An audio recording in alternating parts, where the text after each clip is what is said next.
Hi, this is April from MsMoMoLuvsSci, where we discuss all things teaching, and welcome back to another video.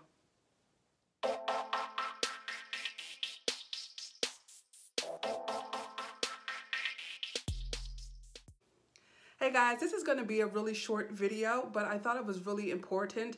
We have been doing NTI, which is what our district calls online teaching. We are entering our 4th week, and there are some things that I learned as a teacher that I wanted to share with you. These are kind of do's and don'ts for online teaching from a teacher perspective.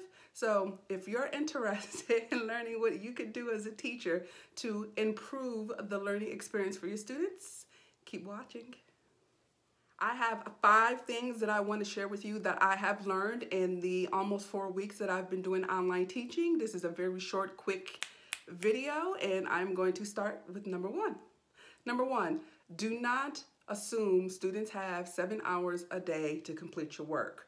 This is, I think, more challenging for secondary teachers because secondary teachers have to share their time with other teachers, whereas if you are an elementary teacher, you kind of control what their day is going to look like when it comes to the schoolwork because you're assigning all the schoolwork.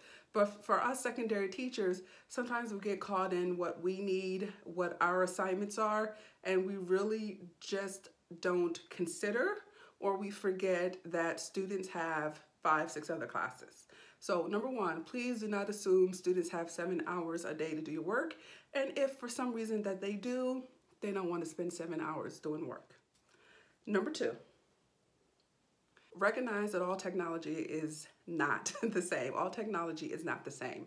Having access to a cell phone to do work is not the same as having access to a tablet, which is not the same as having access to a home computer. We all know that with cell phones, you have data limits. With cell phones, you have data speed issues, connectivity issues, and just because you have a cell phone does not mean that you are able to complete the complexity of work that you would on a computer because the computer might run faster or the computer might not have a limit on data speed or whatever. So just because they have access to technology, just recognize that all technology is not the same. Number 3, linking assignments to second or third party websites. For example, in our district, we're a big Google, we're a Google district. So all of our video chatting is done through Google Meets, and all of our assignments have to be uploaded to Google Assignments. What I prefer that my daughter's teachers and what I do not do myself as a teacher is I don't link to other platforms. For example, I'm not going to have an assignment on Google Classroom where the kids link it and then they have to go to, I don't know, quizzes or something, which is something we did quite often when we were in the classroom, but it's different. When you link to other websites, if you're on a device, now student is out of Google Classroom, they're out of their safety zone, at least with our district, because everybody has their own Google address and they're safe on Google. I am not going to link the student to another party's website. 1, now the kids have all these tabs that are open. 2, what if they close out of something? It just becomes an issue. And what I've been hearing from the assistant principals at school is that a lot of the issues and frustrations students have been telling them is that it's not when the assignment is on Google Classroom, it's when they have to go to another website. That's when their computer will crash, their phone will crash, or their phone won't let them link to it. That's when a lot of issues. If you can, link all your assignments and keep them from going to another party's website. Number 4, this is a big one for our teachers, this is a time for you to focus on essential standards and not try to finish the year. The year is done.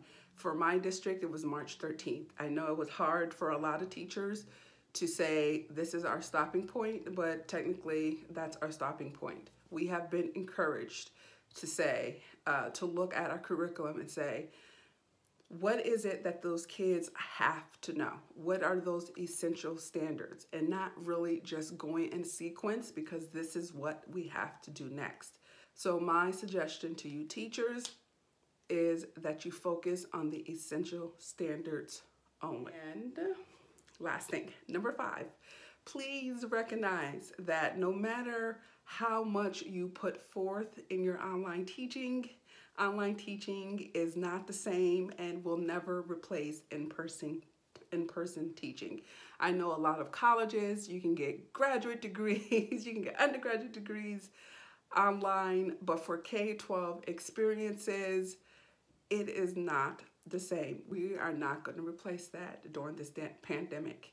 We may shift some things, there are some changes, but is it going to replace in-class teaching at this point? Absolutely not. So don't try.